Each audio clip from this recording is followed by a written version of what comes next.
너무 약했나? 막말 좀 하고 그래. 하면 맨날 재미없어. 아니 첫 번째라고 그러면 다음부터 좀 더 세게 하자. 큐사인 주시면 돼요.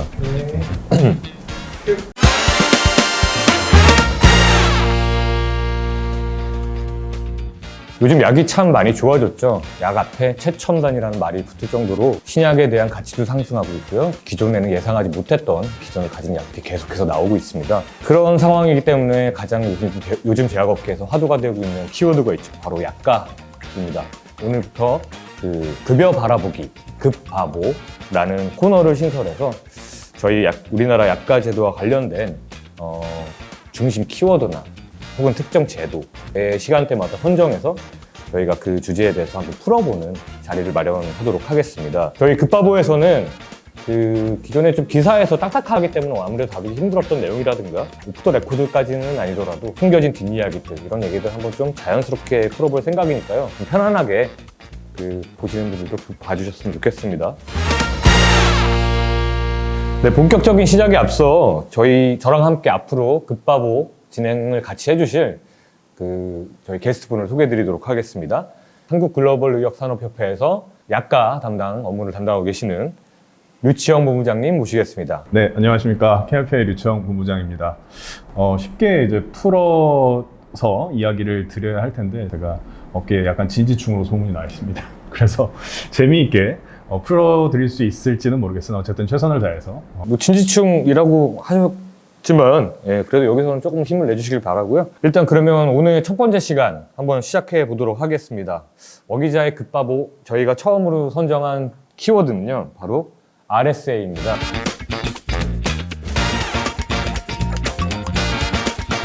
다들 용어는 들어서 잘 알고 계실 거다라고 생각을 합니다. 리스크 쉐어링 어그리먼트의 약자인데 우리나라 제도라든가 국내 정의되는 내용을 직역으로 하자면 위험 분담 제도라고 이야기를 하고 있습니다. 어쨌든 위험 분담 제도는 국내 2013년도에 처음 소개가 됐고 흔히들 이제 환급형 유형을 많이들 알고 계신데 환급형 유형이라든가 아니면 조건부 치료 지속형이라든가 특별히 한 4개 정도의 유형으로 우리나라에 처음 소개가 됐습니다. 예, 일단 지금 본부장님도 얘기하시다가 제일 처음에 꺼낸 유형이 환급형이었어요. 환급형이라는 얘기를 제일 먼저 하신 이유도 있을 거예요. 그죠? 왜냐하면 이 RSA라는 제도의 핵심이 되는 부분이 환급형에 있기 때문이기도 합니다. 우리나라에서 우리나라 약가가 상대적으로 업계가 항상 주장해왔던 글로벌 약가와 비교했을 때 좀 낮은 편이기 때문에 그 글로벌 프라이스인가 글로벌 약가 가격에 어느 정도 걸맞는 수준을 유지함을 보여주기 위해서 이중 가격을 도입하는 것이 환급형의 핵심이죠. 그럼 이중 가격이라 함은 이제 말 그대로 표시가와 실제 가격을 달리해서 정부의 제약회사가 등재된 약에 대해서 약속한 퍼센테이지에 해당하는 금액을 나중에 환급하는 거죠. 근데 이 이중 약가에 대한 필요성이 우리나라에서 왜 그렇게 필요했을까요?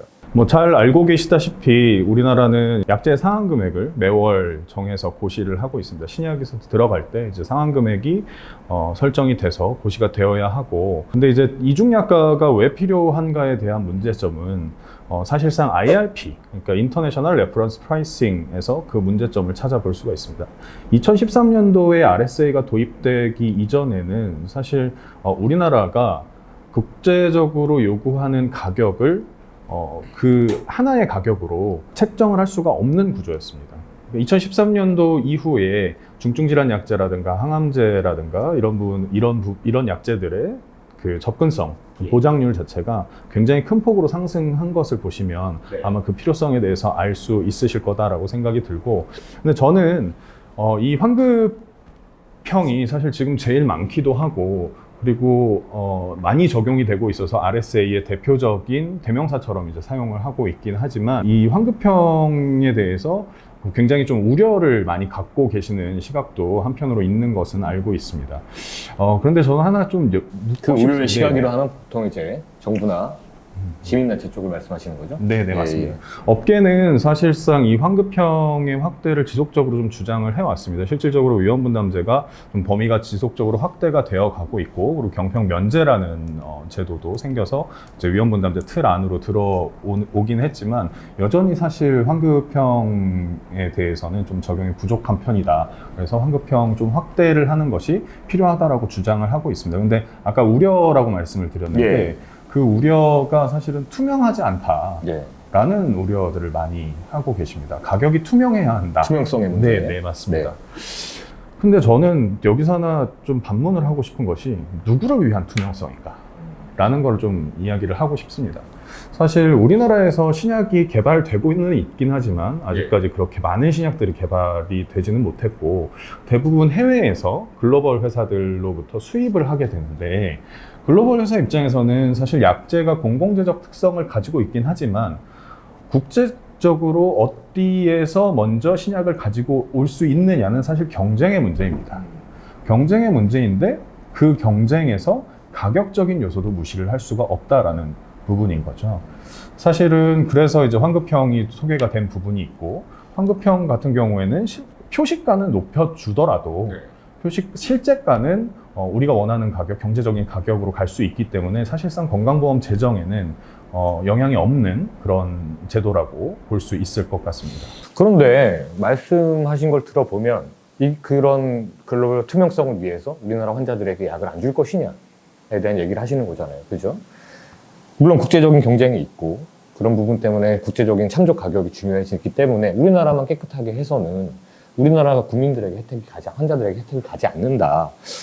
일리가 있는 말이에요. 근데 그래서 우리나라가 RSA 확대해줬잖아요. 범위에 대해서. 근데 그래도 계속 좀 모자라다는 얘기세요? 이게 사실상 지금 RSA에 들어가기 위해서는 생명을 위협하는 약제라든가 예. 지속적으로 어떻게 확대되는지 조금 소개해드릴까요? 네네. 2013년도에 RSA가 처음 소개가 됐습니다. 네. 사노피 아벤티스의 에볼트라라는 약제가 처음 이제 RSA 스타트의 그 테이프를 끊었고, 네. 이 에볼트라 같은 경우에는 소아의 림프구성 백혈병 네. 치료제이고, 사실 그 제도, RSA 제도를 통해서 성공적으로 조금 환자들에게 치료 혜택을 줄 수 있었습니다. 그래서 쭉 이제 그 범위가 유지가 되어 오다가 2020년도에 후발약제에 대해서도, 그러니까 RSA 같은 경우에는 대체 가능한 약제가 없는 경우에 적용을 할 수가 있었습니다.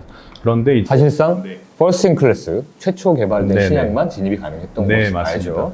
근데 이제 그 이후에 후발약제를 RSA를 적용을 할 수 있도록 정부랑 지속적으로 커뮤니케이션을 통해서 저희가 RSA 적용을 그러니까 정부 측이랑 커뮤니케이션을 통해서 RSA가 확대가 되었고, 너무 잘해준 거 아닌가요? 네, 사실상 이제 물론 이제 RSA가 치료적 접근성, 환자들의 접근성에 굉장히 크게 기여한 부분도 있고, 그리고 후발약제가 확대가 된 것도 굉장히 크게 기여한 부분이다라고 생각을 합니다. 근데 사실 우리나라 정부가 그렇게 단순하게 재정이 늘어날 위험만 있는데 후발약제를 적용을 해주고 그렇게 하지는 않습니다, 사실은. 속내가 있다? 네. 속내가 있어요. 네. RSA는 괜찮으세요? 이런 말 해도? 네, 괜찮습니다. 사실을 네. 이야기하는 거니까요.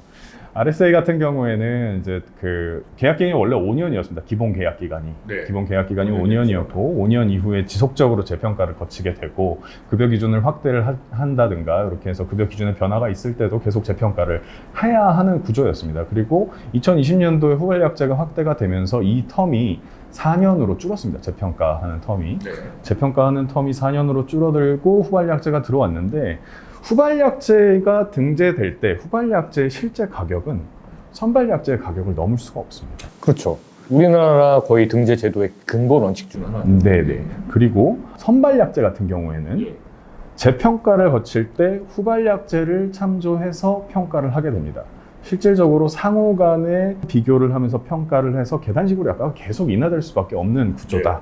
라는 것이죠. 그리고 RSA도 신약이랑 마찬가지예요. 일반적인 신약이랑 마찬가지로 사용약관 연동제의 적용이라든가 모든 사후 관리를 다 기본적으로 똑같이 적용을 받습니다. 그리고 RSA가 급여 확대를 한다라고 하게 되면 똑같이 또 경제성 평가, 모든 약제, 모든 적응증에 대해서 경제성 평가를 거치기 때문에 사실상 2중, 3중으로 가격을 조정할 수밖에 없는 그런 구조를 가지고 있다. 문은 넓어졌는데 들어가고 나면 계속 좁은 길을 가야 한다는 얘기시죠. 사실 뭐 지금도 재평가가 많이 이루어지고 있고, 그리고 재평가를 통해서 급여 기준 확대를 통해서 굉장히 많이 이제 그 약재 가격들이 조정이 되고 있다. 그렇게 말씀드릴 수 있을 것 같습니다. 아, 그리고 제가 아까 말씀 좀 잘못 드린 것 같은데 그 5년에서 4년으로 계약 기간이 줄어든 것이 아니라 네. 4년에서 5년으로 늘어난 거. 네, 저는 알고 있었습니다. 제가 고쳐드리려고 했는데 네, 알아서 네. 고치시네요. 네. 네. 그렇죠. 계약 기간은 5년으로 늘어났습니다. 이 부분은 어떻게 보면 조금 고무적일 수도 있죠, 그죠? 예. 그럼 어쨌든 지금 본부장님 얘기 들어보면 지금 어쨌든 RSA가 적용될 수 있는 약재가 많아진 것은 참 좋은 일이나 계속해서 적용되는 깎는 인하 기전 때문에 이제 제약업계는 좀 어려움이 있다라는 얘기예요. 근데 제가 그냥 일반적으로 생각을 해보면 경쟁약물이 많아지면 약가가 낮아지는 것도 어떻게 보면 또 당연한 일 아닌가요? 맞습니다. 뭐 더 치료 효과가 동등하고 그리고 대체 가능한 약재가 있다라고 하면 그 약재 가격에 기반을 해서 뭐 경제적인 가격이 조정되어야 하는 것 일리가 있다라고 생각을 합니다. 근데 그게 과연 어디까지인가라는 건 것이죠. 그러니까 예를 들어서 재평가를 5년에 한 번 내지는 4년에 한 번 하게 되다 보면 지속적으로 약가가 내려가서 언젠가는 더 이상 내릴 수 없는 마지노선에 다다를 수밖에 없다라는 이야기입니다. 사실 지금 이제 초반에 RSA를 시작을 했던 뭐 약재들 같은 경우에는 지금 더 이상 RSA 재평가를 뭐 3번째, 4번째 이렇게 그렇죠. 하게 되는 약재들 같은 경우에는 벌써부터 그런 이제 어려움을 좀 겪고 있고, 예를 들어서 중국 같은 경우에는 지금 이제 한참 신약의 등재 제도가 발전하고 있는 나라인데 우리나라 규모가 전체 시장의 한 4%, 세계 글로벌 시장의 한 3%에서 4%라고 본다라고 하면 중국 시장은 그것보다 비교할 수도 없이 굉장히 큰 규모입니다. 근데 중국에 아직 등재되어 있지 않은 약재가 한국에서는 RSA 재평가나 그런 그 약가 인하 기준들에 따라서 굉장히 낮아졌을 때 글로벌 회사들 같은 경우에는 한국의 가격이 중국이나 큰 시장에 미치는 영향 때문에 한국 회사의 철수를 고려할 수도 있다라는 부분을 말씀드리고 싶은 것이죠. 본부장님 얘기 들어보면 그러니까 인하가 계속되는 것이 문제다. 그죠? 계속해서 뭐 당연히 후발약재가 들어와서 가격이 떨어지고 어느 정도 떨어지는 부분에 대해서는 이제 기업들도 생각을 하는데 또 RSA 같은 경우 급여 확대될 때도 또 떨어져야 되죠. 재평가할 때 또 떨어져야 되고 그런 부분에 대해서 조금 우리가 생각을 해달라. 뭐 정부한테 그런 건의 차원에서 얘기를 하신 것 같아요. 근데 어쨌든 뭐 후발약재 진입도 마찬가지고 그다음에 대상 영역에 대한 확대도 좀 있었어요. 그죠? RSA 같은 경우는 이 부분도 좀 고무적인 것 같은데. 네, 맞습니다. 범위 측면에 있어서도 뭐 경평 면제가 최근에 RSA 틀로 들어오면서 경평 면제에 항생제도 들어갔고 뭐 결핵 치료제도 들어갔고 응급 해독용 약물도 들어간 것들도 맞습니다. 그리고 많이 사실 해줬네요. 네. 네, 사실 그리고 뭐 또 획기적으로 된 것이 거의 생명을 위협하는 질환 쪽에만 적용이 되던 것이 최근에는 이제 뭐 아토피 피부염이라든가 이런 부분들, 그러니까 삶의 질에 극도로 악영향을 미치는 질환 치료제들에 대해서도 네. 확대가 된 것은 맞습니다.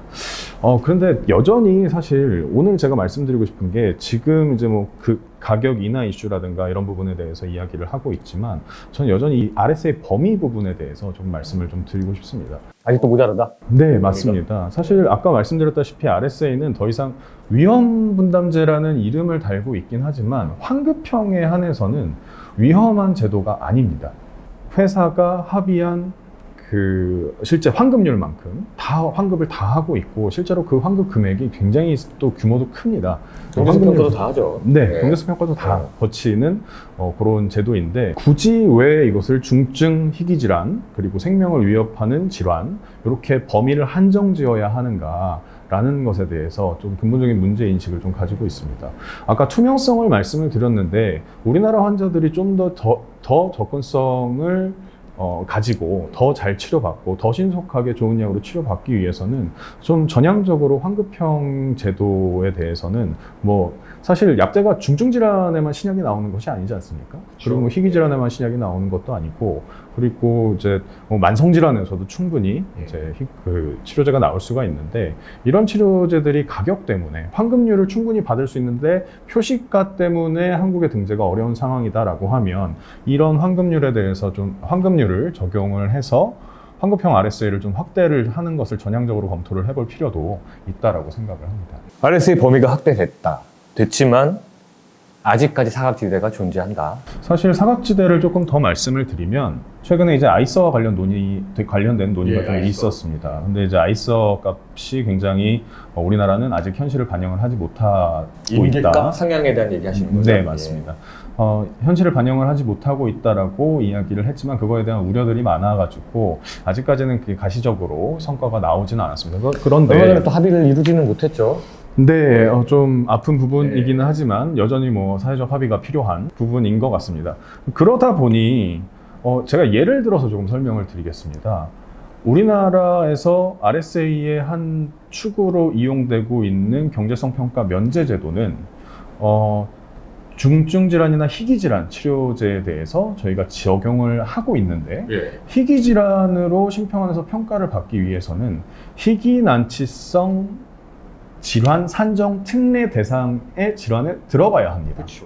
근데 지금 질병관리청에서도 이야기를 하고 있는 것이 이 범위가 조금 좁은 부분이 있고 환자 수가 작다 하더라도 후천적이거나 아니면 더 여러 가지 이유로 이 범위에 들어오고 있지 못하는 부분이 있다. 그래서 이 부분에 대해서는 정비가 좀 필요하다라고 이야기를 한 부분이 있습니다. 근데 그런 질환 치료제는 RSA를 적용을 전혀 받을 수 없다라는 부분입니다. 그렇다라고 해서 HTA의 근간이 되는 경제성 평가를 하기에는 희귀질환 치료제의 개발 기간이 너무 오래 걸리고 그리고 대체 약제들 같은 경우 굉장히 오래된 약들이기 때문에 이런 부분을 경제성 평가를 해서 경제성을 입증을 하기가 굉장히 어렵다라는 부분도 있습니다. 그래서 분명히 사각지대가 존재를 할 수밖에 없다라는 부분. 그런 약들한테 환급형을 열어주면 들어올까요?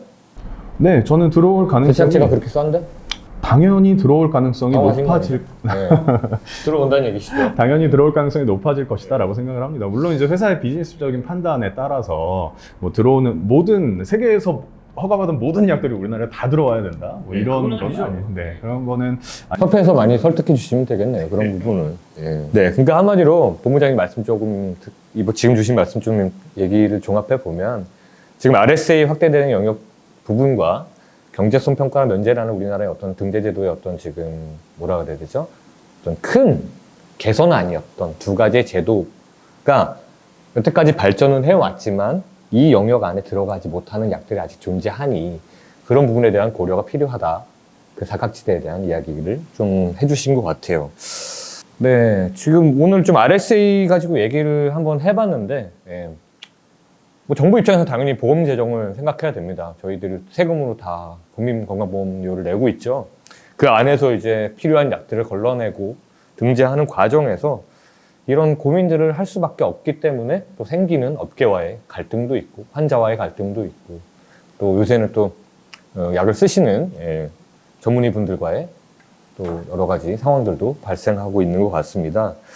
개인적으로는 경쟁 약물이 많아지면 약가가 내려가는 것에 대해서는 저는 바람직하다고는 생각하는데 아까 본부장님 얘기하셨던 그런 표시가 부분에 대한 영역을 조금 주면서 다른 부분에 대한 약가 인하를 조금 납득시키는 어떤 논의도 업계랑 한번 해나가 보는 것도 괜찮지 않을까 생각해 봅니다. 어기자의 급화보 첫 번째 시간 RSA에 대해서 한번 얘기 나눠봤습니다. 저희는 다음 시간에 또 새로운 주제를 선정해서 들고 나오겠습니다.